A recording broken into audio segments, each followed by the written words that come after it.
best thing that has ever happened to you. Hi guys, welcome back. If you are new here, click the subscribe button. Also, if you are new here, hi, hello, my name is Kayla, and today I'm going to be doing my 4th episode of the series Unplanned. I'm loving this series. This is a series all about my unplanned pregnancy.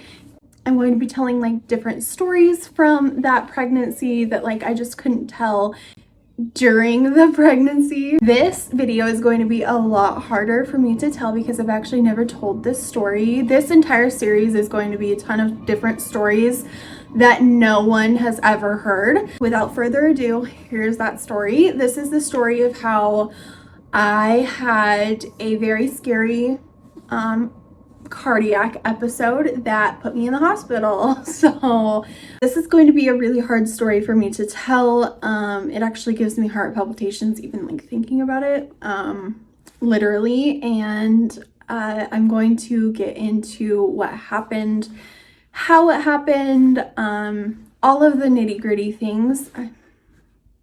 Why am I already crying? This happened in April of 2022, and I have never talked about this story in depth before, so this is going to be the first time, and I can already tell that I'm going to cry during this video, so I'm sorry if you don't like crying videos, but that is just kind of what is going to happen. So, but anyway, April 2022, I believe it was April 1st, or April 2nd.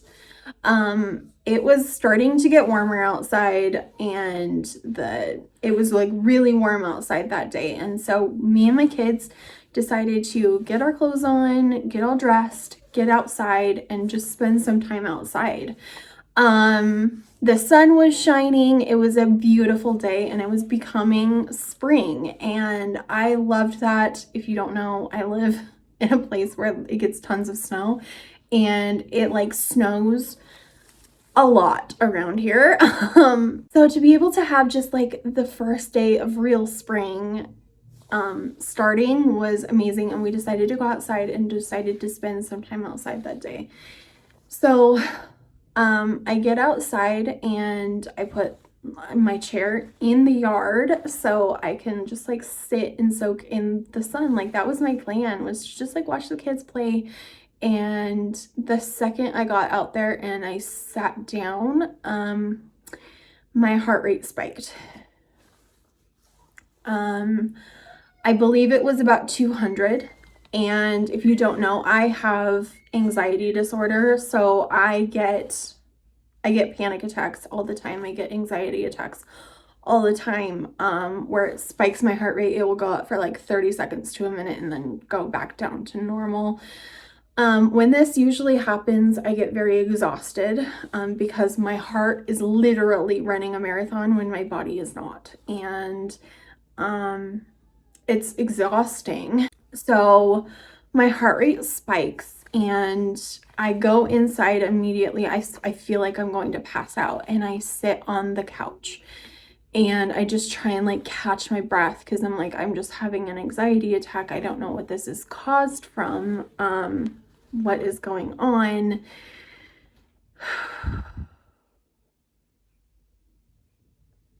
So I go and I find my Apple Watch. I put it on the charger because it was completely dead. I put it on the charger for a couple minutes. I turn it back on and my heart rate is 180. My heart rate had gone down from the initial spike. So I was like coming down from it, but it wasn't like fully coming down. And this had been about 3 minutes at that point of having my heart rate spiked. So I turned my Apple Watch on. It was 180 and I feel like I'm going to pass out. I was this close to calling 911. I have my 2 kids here. No one else is here. I thought I was going to pass out. Thank God I'm never getting pregnant again. I was so close to calling 911. I had my 2 kids.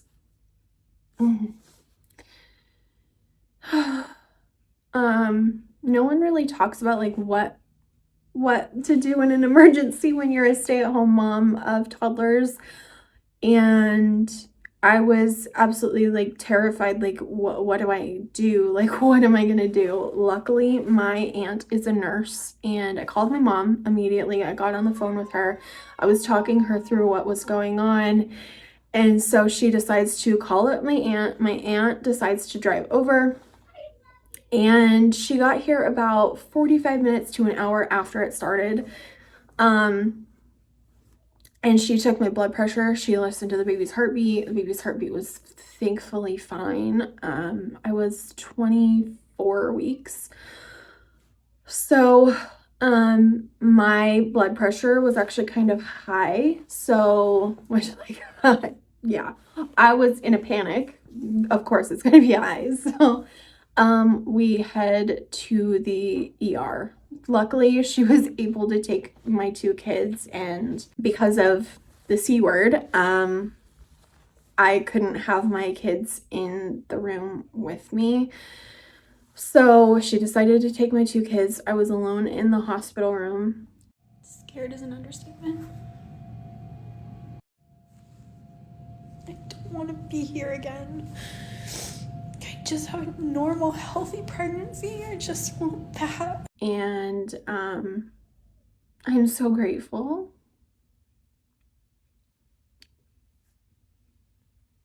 I'm so grateful that my sister-in-law was able to come and sit with me. She obviously has kids too, so when I got into the ER, I asked them if I could be transferred up to L&D, because that's what usually happens, you know, after 18 weeks at this hospital. They usually send you up to L&D, and they didn't. They didn't want to send me up there. I don't know why. And of course I'm in ER, not L&D. I wish they just sent me straight up there, but they didn't. This is a hard story for me to tell, which is why I haven't told it in almost a year since it happened. So like,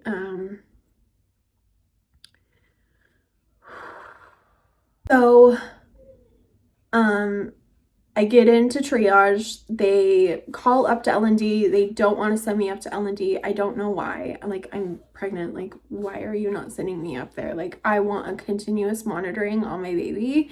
If my heart rate goes up, the baby's heart rate goes up, my blood pressure goes up. It's not good for the baby. Like, why am I not being sent up to L&D? Like, that was the most frustrating part about this entire thing. I will get into more frustrating parts in just a minute, but so we get into the room. I immediately have like so many people hooking me up to things, like taking my blood, taking all of this, hooking me up to monitors, like all of the things. And like, I'm obviously grateful for that, but it was very overwhelming. And I didn't have anyone with me at this time. My sister-in-law didn't get there until like about 45 minutes after I was checked in. I didn't have anyone with me, and it was very, very, very overwhelming. And I just started sobbing after they all left the room. I actually had someone who was talking to a student, and they were like, we'll probably just call this dehydration and send her home.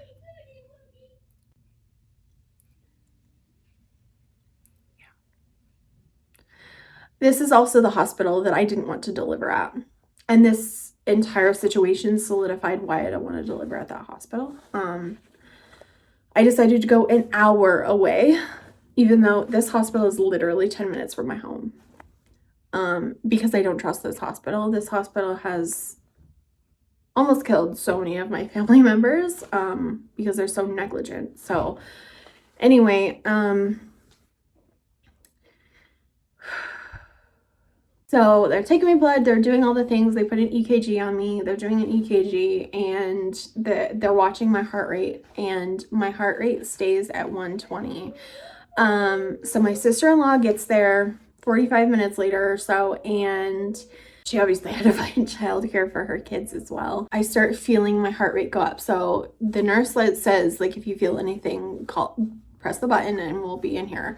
So I press the button, I start feeling my heart rate go up, and she goes, oh, it's 120. That's like normal for a pregnant woman.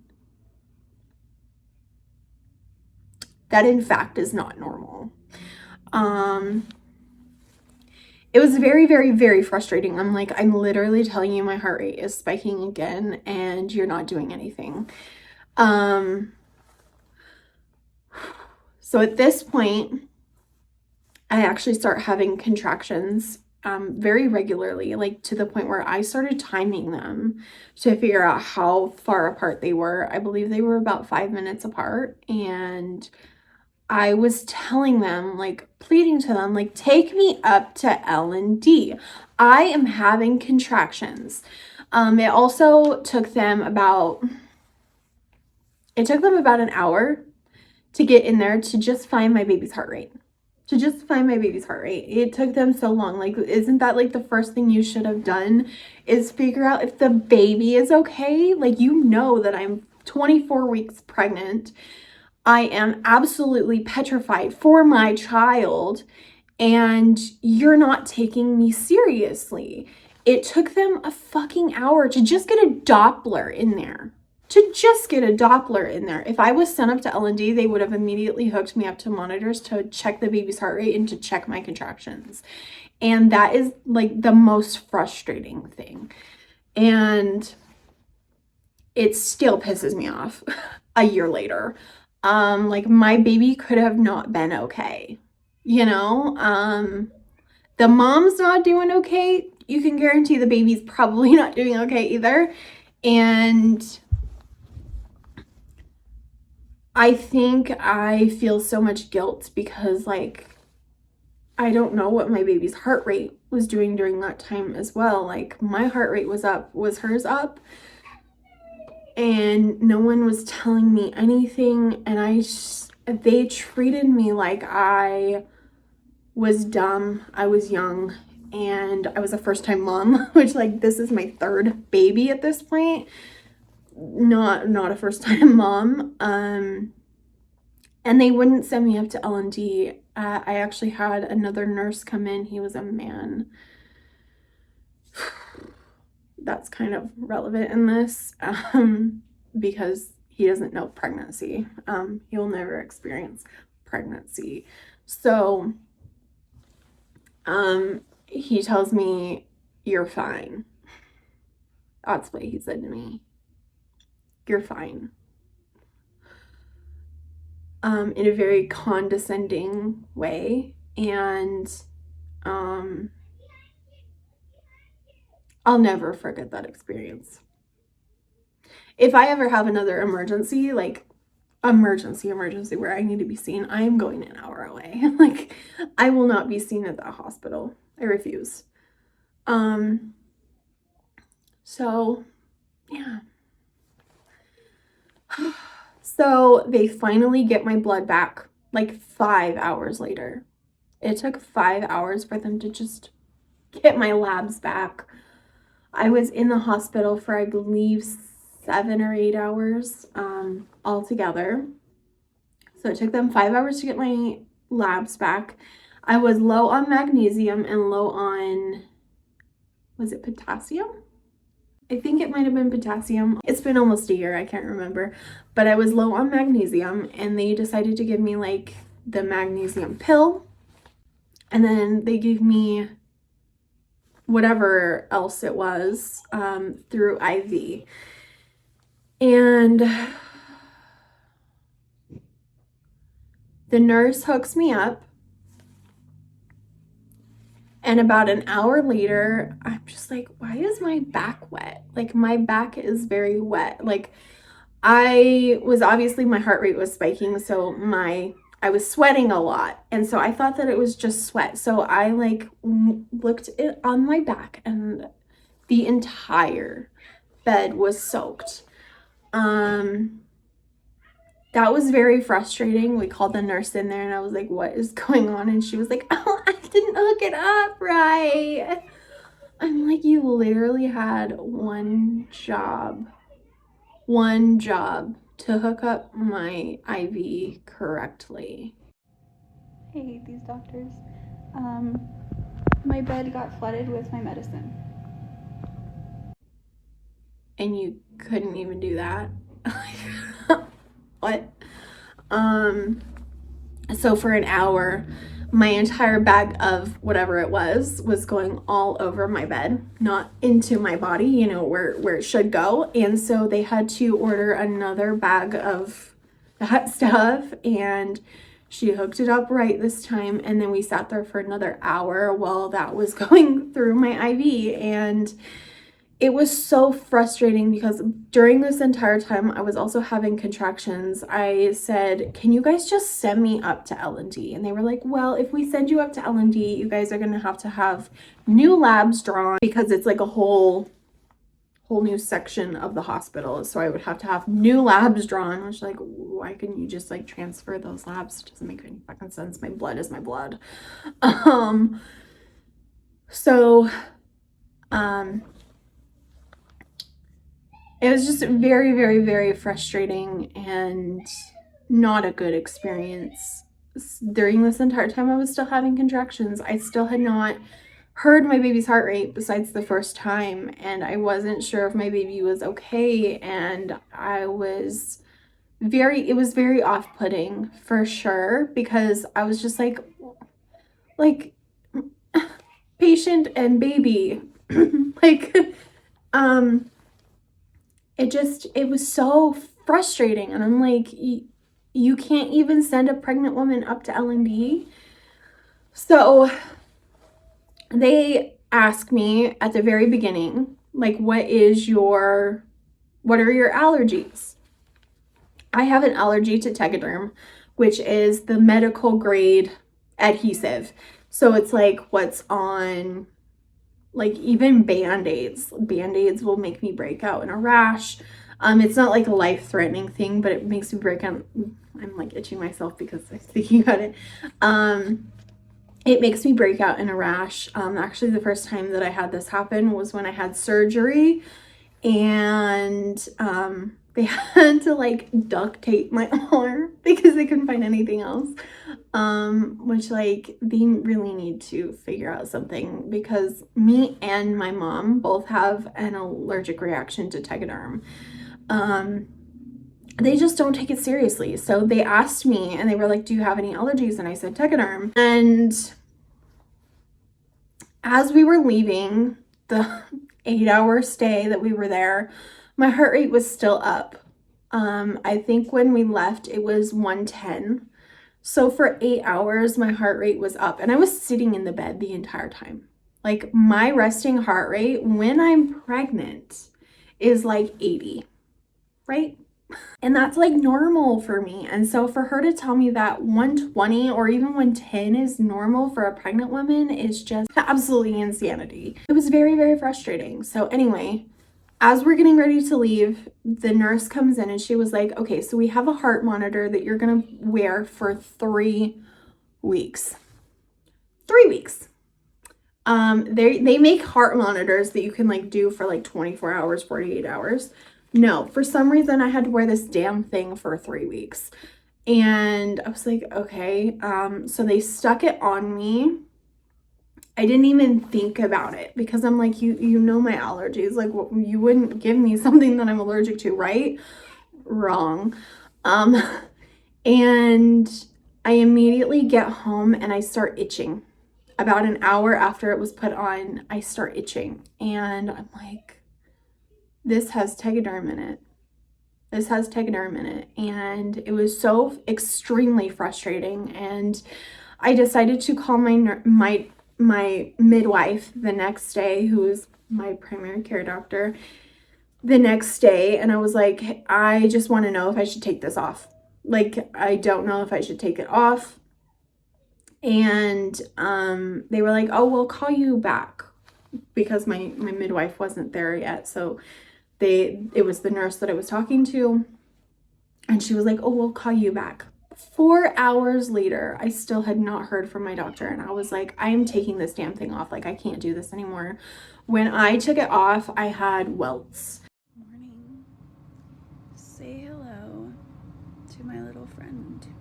But I'm not sure I'm gonna keep it on. It was horrible. Even my husband's like, wow, I didn't even think that, like, when the actual thing was on, you could see that it was red, but it didn't look terribly bad. And when I took it off, he was like, wow, that's horrible. So I took the thing off.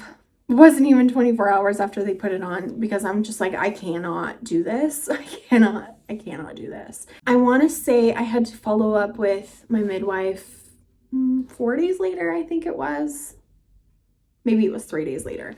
Anyway, it was something like that. So I had to follow up with my midwife. So I made an appointment and I go in there and she checks my heart rate.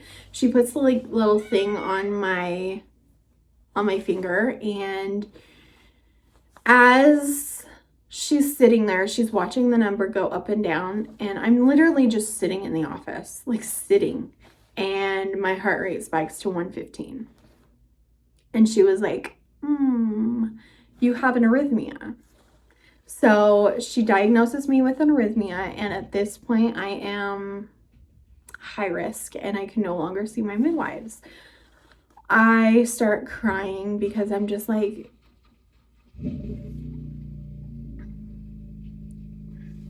really? I hate that car.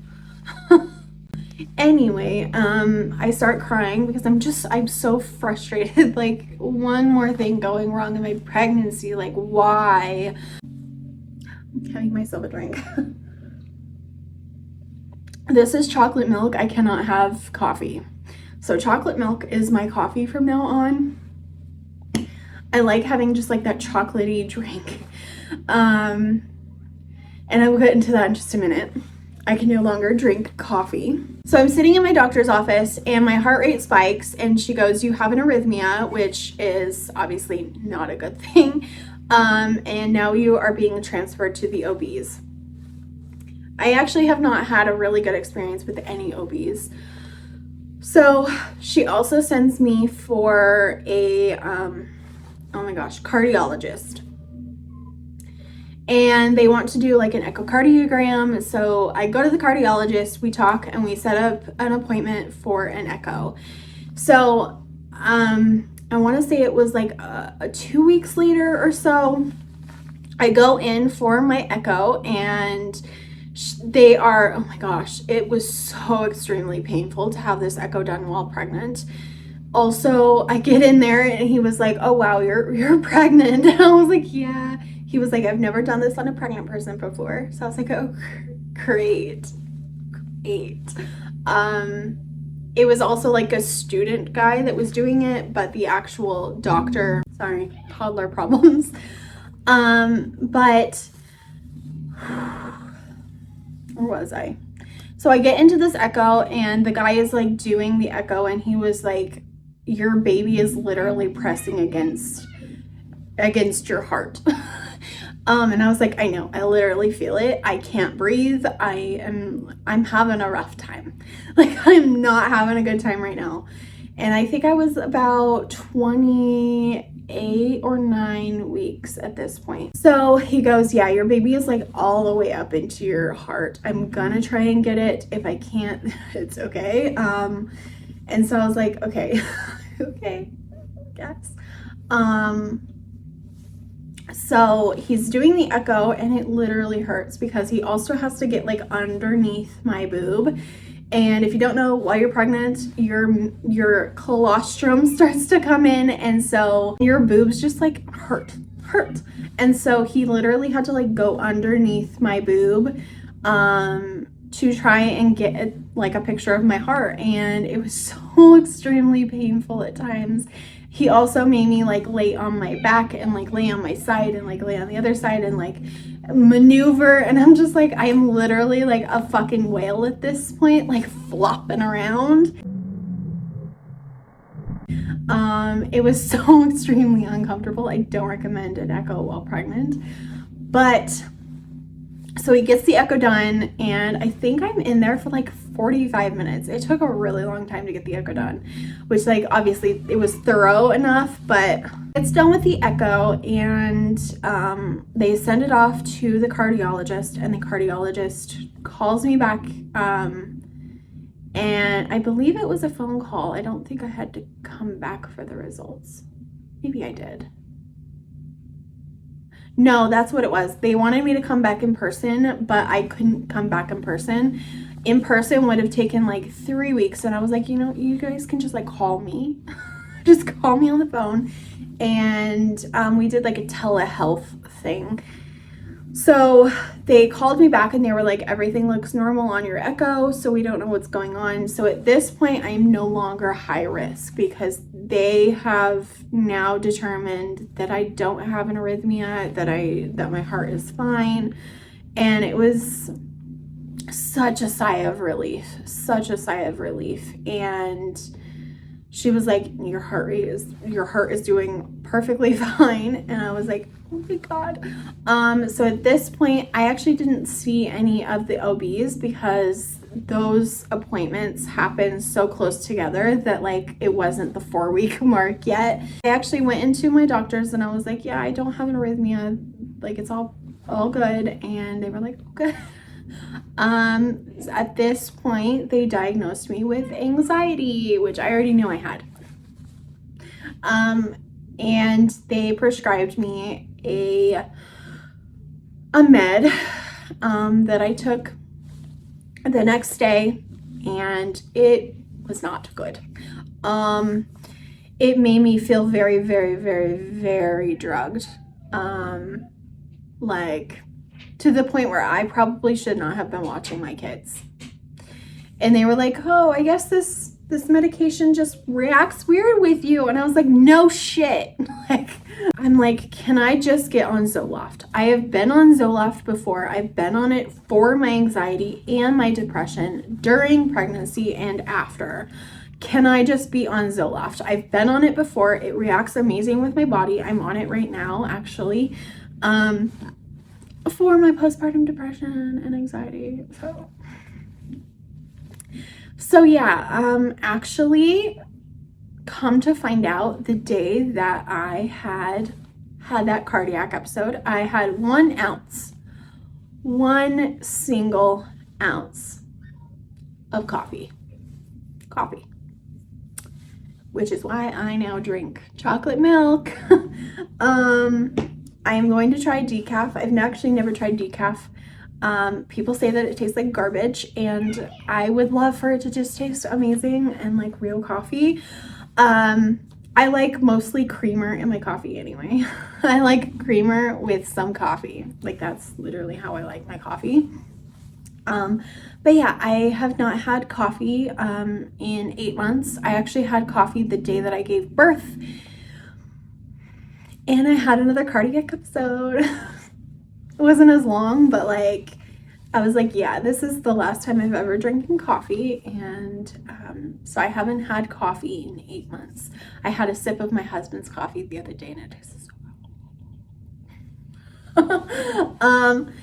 Yeah, I have not had coffee in 8 months and I'm like really missing it. I want it so bad. I want it so bad. So bad. Can I just like, have it and not have it do shit to my heart? So anyway, that is what's been going on, and it's been very, very, very, very, very frustrating and to kind of like deal with. I actually had a cardiac episode yesterday, which is like very freaking ironic. I haven't had a cardiac episode since after I gave birth. I had a cardiac episode, I want to say like 5 days after I gave birth, and I was actually terrified. I actually started crying to my husband and I was like, it's back. I have a lot of trauma surrounding this specific ER visit and this episode, to the point where I am absolutely terrified. This entire video, I've had to like calm my heart down and be like, no, you're fine. You're fine. You're fine. So anyway, that's kind of the entire story. So it just turned out to be anxiety. That's as far as we know it. My heart looks good, I guess. And I haven't had like any more of those really, really high spikes for since April, and it is now almost March. That is kind of the diagnosis that I have received, and it is what it is. So anyway, I hope you guys enjoyed, and I will talk to you in my next one. Bye, guys.